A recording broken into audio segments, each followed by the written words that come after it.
Spencer Christian now with last night's lengthy shuffle of the cards. It was, and maybe even a cutting of the cards. The Mets have drawn first blood in the crucial 3-game series in St. Louis and pulled within 2 games of the first-place Cardinals. Last night, the Mets and Cards went scoreless through 10 breathtaking innings, and then with one mighty swing of the bat, Darryl Strawberry delivered the blow that gave the Mets a 1-0 victory. Mets' Ron Darling pitched the finest game of his life. No runs on 4 hits over 9 innings. Got some great help here in this defensive play by Wally Backman, robbing Ozzie Smith of a hit. Go to the top of the 11th now.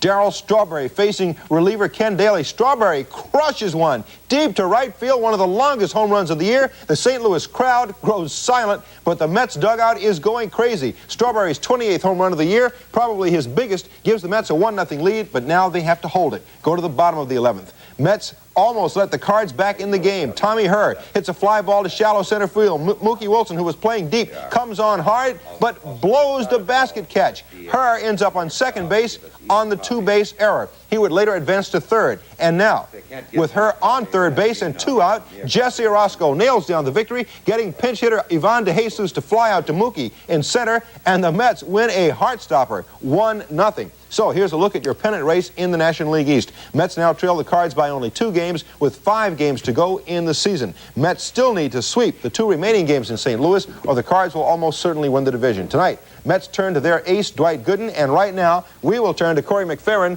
live in St. Louis at Busch Memorial Stadium. Corey? All right, thank you very much, Spencer. Gary Carter with us, and Gary, not too many days ago, you guys were looking at a 4.5 game bulge between you and the Cardinals. It's now down to 2, and you guys can really pull this thing off, can't you? Well, we sure can, and we're excited about it, Corey. You know, last night's ball game was action-packed. I think that you can't ask for a better baseball game. I think that the 50,000 plus that were watching this game last night got sheer enjoyment, and I think all the other people that watched it on television got the same feeling. And winning a dramatic game like that, and especially when it was a must-need win, you can't ask for any more, so we hope that we can do it the next 2. You won the must game last night. You beat their ace, John Tudor. Tonight you've got your number 1 guy on the mound, Dwight Gooden. Do you think the momentum has shifted? Do you think the pressure has shifted to the Cardinals a bit? Well, maybe it has a bit. Certainly with 5 games remaining, with a 2-game lead, anything can happen in that span, but I'd like to feel that momentum has carried our way a little bit more because, like you say, we've got our best on the mound tonight, and Whitey made the decision of changing his pitching staff around and putting John Tudor first and then Danny Cox third. So a win tonight would put us within 1. And so when that is there, you're knocking at the door. And that's what's exciting about this kind of a pennant race. When you get down to the final bit, hey, let's go for it. This, as they say, is what it's all about. That's exactly it. All right. Thank you, Gary Carter. Good luck tonight. That's a story from Busch Stadium. Back with more, Spencer, a little bit later on. All right, Corey, and thank you, Gary. Now, with the Mets making their move on the Cards and the Yankees making a serious run at the Blue Jays, again, Art McFarland tells us that pennant fever has returned to the New York area. When Darryl Strawberry hit a home run in the 11th inning last night to beat the first-place St. Louis Cardinals, he raised the hopes of all Mets fans, many of whom had thought the season might be over. Now, your die-hard Met fans have been fired up since April. But for now, there are many more people in and around this town who have a serious case of Met fever. I think the Mets have a great chance. They proved it last night, and tonight with Gooden pitching, no way they're going to lose. Magic is back, man. We're right here. Get out your brooms. We're going to sweep them. They've been waiting such a long time. They have been deprived. They've been suppressed for so many years. And when you get an opportunity to root for something and pull for something like this, you just go into it full force. Business is booming at Shea Stadium. The Mets expect to break their all-time season attendance record this weekend, and there must have been times this season that Mets fans thought that they were in heaven. The Mets have gotten most of the publicity this year, but the other team in town is also very good, the one that plays here in the Bronx. And Yankee fans are every bit as hopeful as Met fans that in the end, their team will come out on top. Well, I always hope the Yankees have a chance. I've been rooting for them for years, and I hope they do well this year. If the Mets do it, good luck for them, and if the Yankees could stay alive, I'll be happy too. If there's a Subway Series, beautiful. Well, as any true baseball fan around here might agree, no matter whether the Yanks or the Mets win, New York comes out a winner. In Midtown, Art McFarland, Channel 7 Eyewitness News. All right, and as we said, all of a sudden the Yankees are back in the American League East pennant race. First place Toronto lost last night in Detroit while the Yankees were beating the Brewers at the stadium. Yanks were leading 3-1 in the 8th inning when Mike Pagliarulo singles sharply to right field. Dave Winfield trots home here with the 4th Yankee run. It's a 4-1 Yankee lead. Still in the 8th. This play iced it. Bases loaded. Bobby Meacham lifts a fly ball to center field. Don Baylor will tag up at third. Rick Manning makes the catch, but his throw home will not get Baylor, and as the ball gets away from Ted Simmons, he scoots over and will try to go to first now to nail Willie Randolph. But his throw is wild, goes into right field. Pagliarulo scores. Yanks go on to win it 6-1. So here's your pennant race in the American League East. Yanks trail the Blue Jays by only 4 games with 6 games left in the season.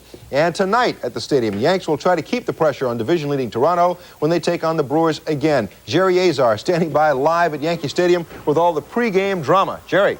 Well, Spencer, I was supposed to have a Yankee player with me, but right now the Yankee players are in a meeting. Are they discussing how to beat the Brewers?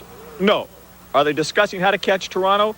No. What they're having a meeting about is cutting up the shares of the playoff and the World Series money should they get there. You know, business is business. And it's kind of a shock to some that the Yankees still are in business. A couple of weeks ago, the 8-game losing streak fell 7 behind Toronto. A lot of people thought they were out of it, but the Yanks are in it. Now, last night in Detroit, Tigers beat the Blue Jays. Yankees hoping for an instant replay tonight. Right now, we're going to go to our sister station, WXYZ in Detroit, where Scott Wally has Toronto manager Bobby Cox standing by. Scott, take it. Thanks, Jerry. It's a little bit nippy here at Tiger Stadium tonight, but I'm here with Bobby Cox, the manager of the Blue Jays and a former star with the New York Yankees back in the late 60s. Bobby, I want to know if you're feeling the Yankee heat. Well, we know that they're back there, Wally, and, they're 4 back right now, and they were a few more back a few days ago. They're playing great ball, and we are watching the scoreboard just like they're watching it right now, and we realize we're going to have to win a couple ball games here pretty quick, or they're going to be right on us, and we don't want that 3-game series in Toronto to mean anything. We'd like to get everything set up, but we do realize they're behind us, and they're playing great, and we've got to go ahead and win a couple ball games ourselves. Of course, the buzzword this week has been pressure, and I want to ask you if the pressure of the final week of the season is different than, say, for instance, the pressure of the series in New York a couple of weeks ago. No, basically, I think you'll find it all the same, really, and we have a very simple philosophy on our ball club. Go out and do the best we can. If it's not good enough, why, we can't do anything about it. But we had better do the best we can. And as long as we're hustling and doing everything we can to win a ball game, I have no complaints. Of course, you can't count on the Yankees to help you out, but you're in pretty good shape, aren't you? I mean, even if you go 2 games up back home, the Yankees have to sweep. We would still be in good shape, but we don't want that series to mean anything. That series is completely sold out, I might add, and we play the Yankees fairly good, and we realize they are a terrific ball club. They've got a great offensive team. They've got some veterans on it, and they're led by a great man in Billy Martin. Okay, Bobby Cox, thanks very much. Good luck to your guys tonight. It's going to be Dave Steve against Jack Morris. And the Blue Jays are going to try to knock that magic number down to 2, Jerry, and hope that the Milwaukee Brewers can do something with the Yankees. Scott Waller reporting for Eyewitness Sports, live from Detroit. Back to you, Jerry. We're back at Yankee Stadium now. What the Yankees are hoping for is what the Mets hope for when they win to St. Louis. Be close enough so you can control some of your destiny. Maybe they can get within 3 going into Toronto. Spencer, I mentioned that players' meaning in money. I understand even if they win anything, they're not going to share any of it with you and me. Live from Yankee Stadium, this is the Czar. Back to you, Spencer. Well, in that case, Czar, I refuse to suit up tonight. I'm not even going to take batting practice. All right, in football news, the Giants announced they have signed free agent defensive end Casey Merrill. It is reported to be a 2-year pact for $800,000 a year. And a report surfaced today in a Miami newspaper saying 5 members of the Dallas Cowboys point-shaved games in the early 1980s in exchange for cocaine. Cowboy President Tex Schramm said the report is false. And that's it for now. We'll have more sports later.